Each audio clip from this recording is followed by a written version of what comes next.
Welcome back to Transfer Review. I know it's not the normal two, however, Pato's out on holiday enjoying Paris, while Chris is out shooting Sunday vibes with the rest of the squad.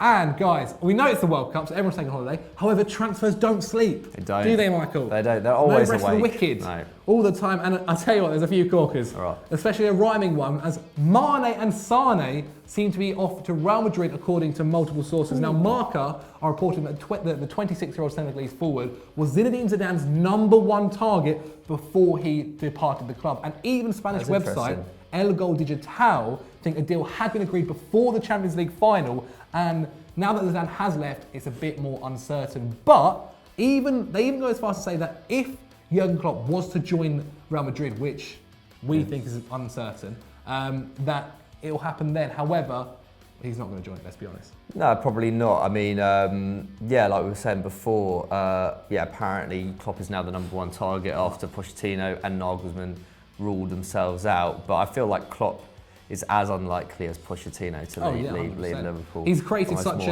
he's created a project at Liverpool right now. Yeah. He's got his perfect front three. He's now bringing in Naby Keita, bringing in Fabinho. So you want to see them go as far as they can go. They've got to a Champions League final, so who knows what they can do next year. And even Liverpool have come out to say that this is absolute rubbish. They're calling it nonsense, which I think, as we said, we agree. However, after contributing to a goal every 129 minutes for Liverpool and scoring 10 Champions League goals, which is double what Benzema managed, it's not hard to see why Real Madrid are after Mane, is it? For sure, definitely not, and especially after his performances of the Champions League. That's definitely a competition which Real Madrid are kind of basically calling their own at the moment.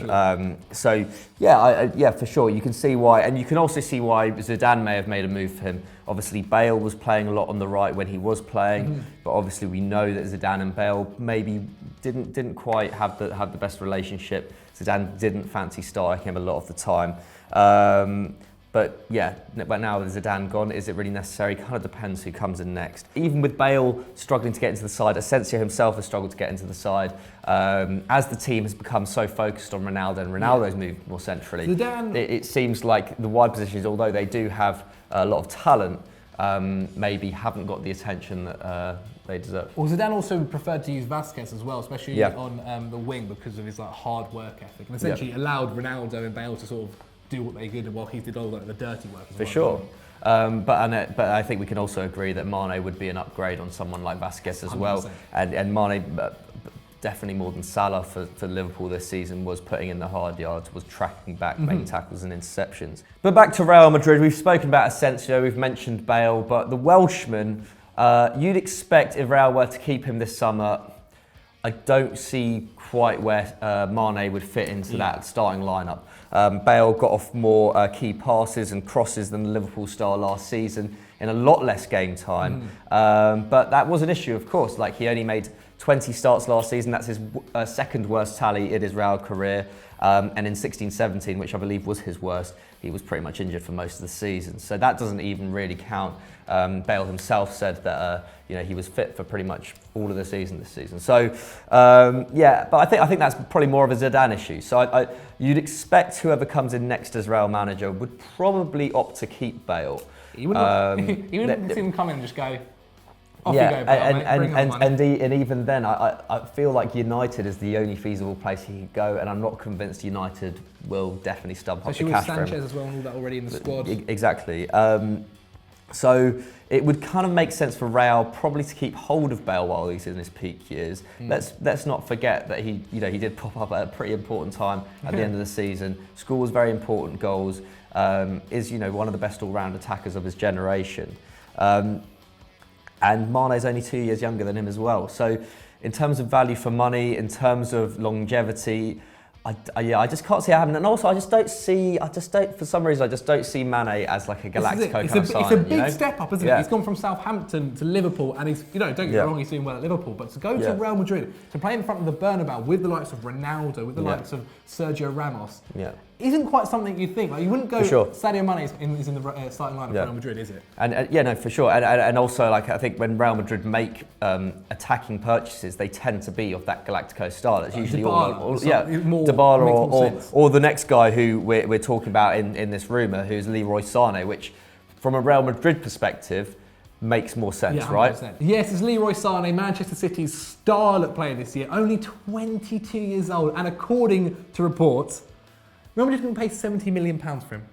Well, Which is a little bit stupid. Apparently, according to stupid. the CIES Football Observatory, which do transfer values, he's valued at 132, and even then, I still think that's cheap. I'd say that's pretty cheap. Yeah, you've got to go 150 plus, surely, for someone with the star quality. Well, with of these Sane. stats as well, where he's contributing to a goal every 96 minutes, scoring 25 goals in 27 starts just in the league, that's ridiculous. I think along with that, he also got like 15 assists, which is mental. I think he's second in Europe for double figures in goals and assists. I think De Bruyne is just about higher. Yeah, I think in terms of assists in the league as well, no one has more apart from De Bruyne in all of Europe's top 5 leagues. So he's one of the best creators in Europe already, and he's only 22. We had a big shot this week as well when he was dropped from the Germany squad, despite continuing to score 17 more goals than any other German wide man in the squad, which is just, it's understandable. But when you take in Brandt over Sane,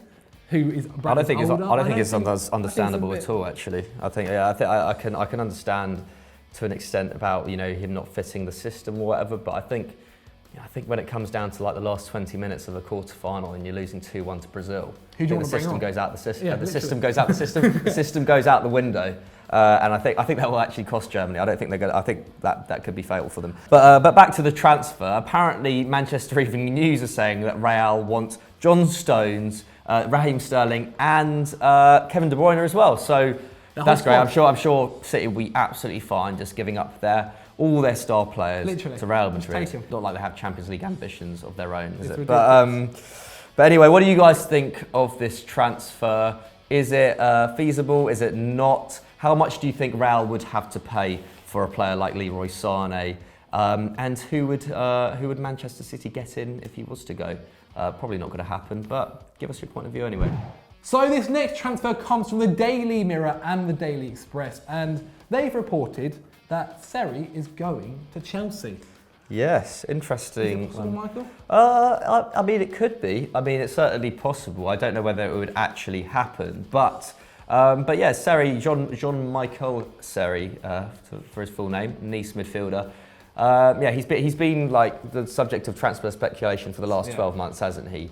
Arsenal was supposedly in for him last year. Barcelona was supposedly in for him last year. And now apparently Chelsea, according to the Metro as well. And apparently they're in advanced talks to sign him for £35 million, which... It's not too bad nowadays. It's not terrible for a talented midfielder, clearly a technically gifted midfielder as well.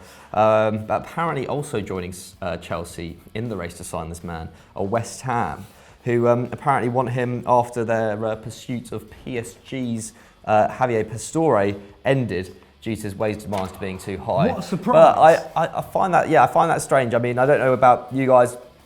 I've not watched like a huge amount of Seri, but from what I have seen of him, I don't know if he really would be playing in the same position as Pastore necessarily. Scored a lot of goals last season, but that's dropped off a lot this season. He's a bit more of an all-round midfielder. You'll speak more about that in a second. But yeah, apparently lots of other clubs are in for him as well. Borussia Dortmund, Napoli also said to be interested in him. Obviously, Napoli could be losing a few of their star players in that kind of area. Like he might be off to Manchester United / City. United, well, fair enough. That's news to me. Arsenal seem to have called their interest as well. Apparently, they're more interested in Hoffenheim's Bellarabi and Roma's Pellegrini since Unai Emery took over. And in general, Seri doesn't seem to be the hot property that he was last summer, mainly down to the fact that Nice dropped from 3rd to 8th this season, a real drop-off from them. They were languishing down in the relegation zone towards the start of the season.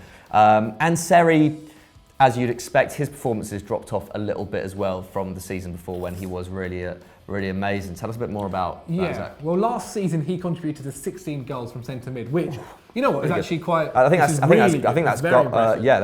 Which almost Frank Lampard numbers. Yeah, whereas this season it's only been 7 from 30 starts, so it's still respectable from centre midfield. And keep in mind his key passes also raised to 2.1, which is the same as David Silva this season.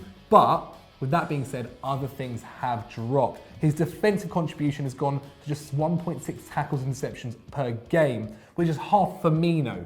He's playing up front for Liverpool. It's a different kind of system there. For sure. But you can see, I mean, clearly Nice conceded a lot more this season, and perhaps that had something to do with it. Well, he's also not necessarily been playing centre midfield this season. He's been playing more of an attacking role. Okay. And with the link to Chelsea, do we need another attacking midfielder? We've already got Willian, we've already got Pedro, we've got Eden Hazard, who is literally our number 10, and without him, wouldn't have had a good season at all. But compared to the rest of Chelsea's midfield, it's not really an improvement on anyone. He's not as creative as Fabregas, he's not as defensively minded as Drinkwater or Kante, and he's not the box-to-box player which Bakayoko is, who, although he hasn't had a great season, I still, fingers crossed, feel he may come good. Yeah, I see. I actually think he's got a bit of talent there. Anyway, that's not saying that he's worse than these players, it's just he doesn't really complement the squad around him. However, it also depends on Chelsea's managerial situation. We've got a manager who we don't know whether he's staying or going. I don't think he fits into Conte's squad. However, he might fit into Blanc's squad, he might fit into Sarri's squad.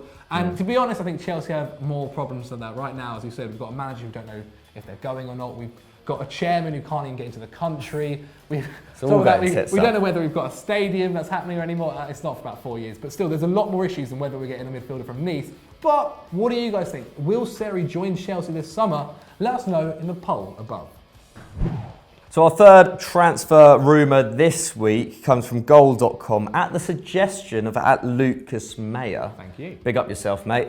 Zach, what is it? Well, as you said, Goal.com think that Inter Milan are closing in on the 21-year-old wide man Malcom, who was involved in 19 goals last season for Bordeaux. I think he scored 12 and got 7 assists, which is impressive, especially in a league which is dominated by wide men and Neymar and Mbappe. So that's not a bad figure. However, Inter...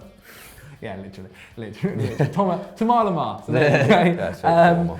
But yeah, the Nerazzurri have apparently lodged a €40 million bid for the former Arsenal and Spurs target. However, the French club are holding out for €50 million. But yeah, Inter could use some more attacking flair. They were 9th in Serie A last season for most dribbles. They were 6th for most shots and shots on target, and scored as many goals from open play as 9th place Torino, which, all in all, that's kind of like makes you think they were lucky to get into the Champions League. Yeah, it's a little bit worrying, especially considering they were doing so well up until December.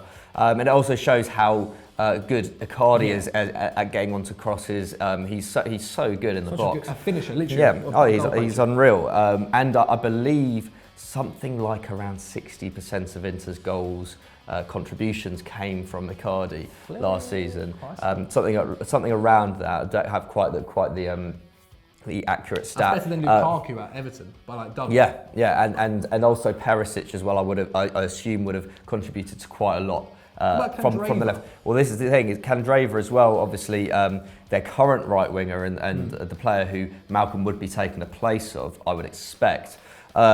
He's 32 next year. He had an okay season, really excellent start to the season, like Inter had when they were unbeaten at the top of the league. He got 8 assists, but then since December, he's not contributed any goals, and he's been playing consistently as well. So they're definitely in need of renewal in that position. Malcom seems like the sort of player who could probably adapt quite well to their style of play as well. Obviously, Arsenal were after him last summer, so I think Spalletti would probably fancy him, and that's a good price in this market actually. 40-50 million for a young talented winger. As we said as well, their shots has gone low. We know he likes to take shots, especially from anywhere. Yeah. If you see some of the goals he scored this season and last season, it's ridiculous. Something like 40 yards out. Yeah, so I mean, entertainment factor as well. The Inter fans will probably fancy him. DiMarzio thinks also that Liverpool, PSG and Dortmund are likely to come in with an 11th-hour bid for the boy. So Inter probably need to rack this up quickly. The Brazilian won man of the match, 1 in every 4 matches last season, just seeing here. Hadn't known that stat before. Which is really amazing. That is pretty amazing. 2.5 key passes a game, 2.7 dribbles. So like you were saying before, these are the sort of attributes that Inter could really do with going into the new season, and they're starting their first Champions League campaign in God knows how long. So yeah, it would be a great stage for the Malcom. It would just also help Icardi out. Like, it wouldn't mean everything is left to him to do all this. He's scored 29 goals, the most in Serie A this season. So if Malcom come in and just take like a quarter of the pressure off him and help, then if anything, it would improve Icardi, and he could probably off to Real Madrid next season. Who knows, mate? Who knows where Icardi's going? No chat about that at the moment. But Yeah, this probably looks like the most feasible transfer out of all of them. So yeah, up to you, Inter. Get that deal over the line before someone else does. So it's time for our transfer shocker. Look at that sick graphic. I bet you love it, innit? Yeah. Good expenses. But anyway, first one comes from one of you guys at home. I am Nolan Ricketts, so thank you very much. And he suggested the move that Martial will be going to Tottenham. The Daily Mail think Pochettino has been given a £100 million war chest to spend in the summer. However, if he is to buy Martial, a good 3/4 of that will go on the Frenchman. Yeah, I think. for sure. There's no way of getting him for under 50. Martial, though, did cost United £38 million when they bought him, which could rise to £58 million with add-ons. I think one of them is if he wins the Ballon d'Or. So currently, not looking likely, but it is possible in a few years. Who knows? He contributed to a goal every 113 minutes last season. However, he was a bit part player. He was on the bench, and I'm pretty sure. I think it's something like after April, he didn't contribute to a single goal. It might have been after February, even. I can't remember. Which isn't great. But if you're not getting game time, it's no surprise.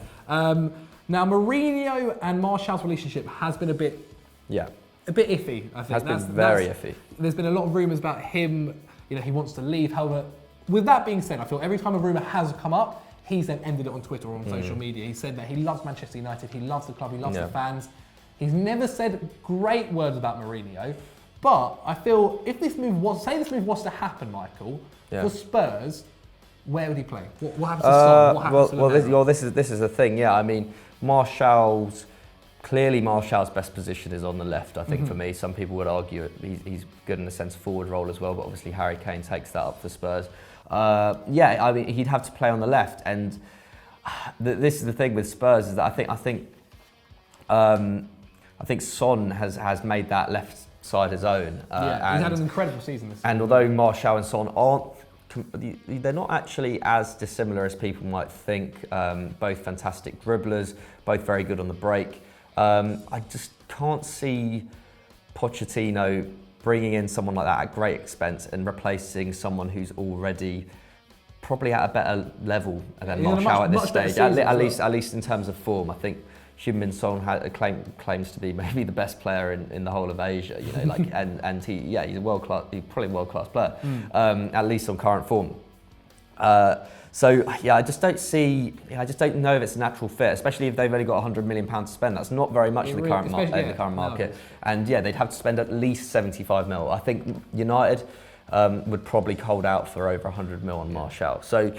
I can't see it happening personally. I think somewhere like Juve, I know it's been touted a lot. I feel like that's definitely a more natural fit for Martial. I think Juve would also wouldn't have to spend as much to bring him in, considering they're not direct rivals of United.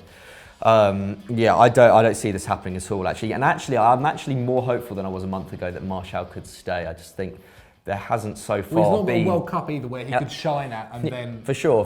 But then, I think even regardless of that, I just think there hasn't been enough convincing talk of him leaving at the moment. But let's see what happens come July. Maybe it will change. But we've got a second shocker. We do indeed. And it's Wolverhampton. Yeah.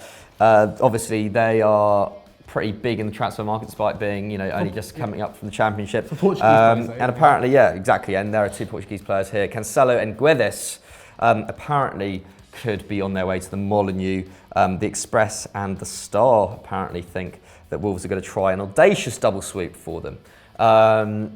Again, this doesn't seem too likely. They've both had really good seasons on loan at Valencia and Inter respectively, and they're going into Champions League seasons as well. So can't really see this happening. Guedes has had a great season under Marcelino at Valencia.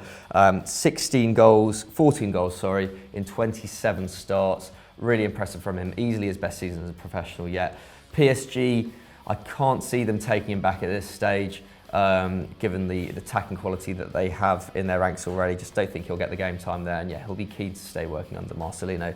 As for Cancelo, it looks like he will be staying at Inter as well, maybe on a permanent basis, maybe as part of the Kondogbia deal, which originally took him into Inter in the first place as well. Kondogbia has signed now for Valencia. It's widely believed that Cancelo is going to be offloaded as part of that. The only thing that I could see making this happen, though, is Jorge Mendes. I think he's course. the agent of both of these guys. They're both Portuguese players. And although he doesn't have a stake or whatever in Wolves, he's brought in Neves, who was the youngest Champions League captain ever and has shown this by absolutely dominating the Championship, and will probably do really well next season in the Premier League as well. I'd be very surprised if he's there next summer. However, it all comes down to Jorge Mendes. Fucking who knows? Ronaldo could end up at Wolves next season just because of Mendes. He's got that much of a pulling power. Probably not. Probably not, no. But he has such a pulling power to these Portuguese players who maybe it's a bit more of a part-way club where if they go there, they perform well, then they move on somewhere else. But you don't quite know the intentions yet, do you? Remains to be seen.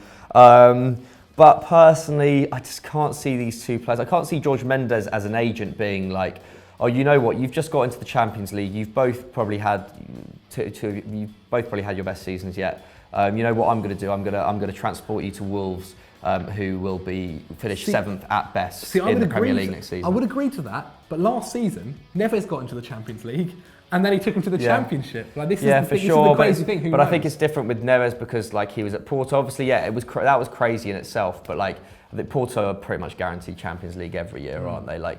And I don't know. I just can't see it for two. I just can't see the players budging on this. Should we ask them what they think? Yeah, what do you think? Let us know in the comments below. And on the poll. Yeah. Will these players move? Is it all because of Jorge Mendes? Who knows? Probably. Find out next week on Transfer Review. So that's the end of Transfer Review. What do you think of the likelihood of those transfers? Let us know in the comments below. Mikey, what should they do now? They should go over to FDFC, where the latest episode of Non-League Vlogs aired yesterday, went live yesterday. Really, really good edit from James Wayne. Really good interview with the Cray Wanderers chairman, the oldest club in London looking for a home. So a really nice story there. And yeah, it was just a good laugh to film. So go and watch that over on FDFC. Go and subscribe to FDFC as well. We need subs, we need watchers. So yeah, and don't forget to like and subscribe. Go and check out all our World Cup build-up content as well. Previews on their way as well. Later. And see you later. Yeah.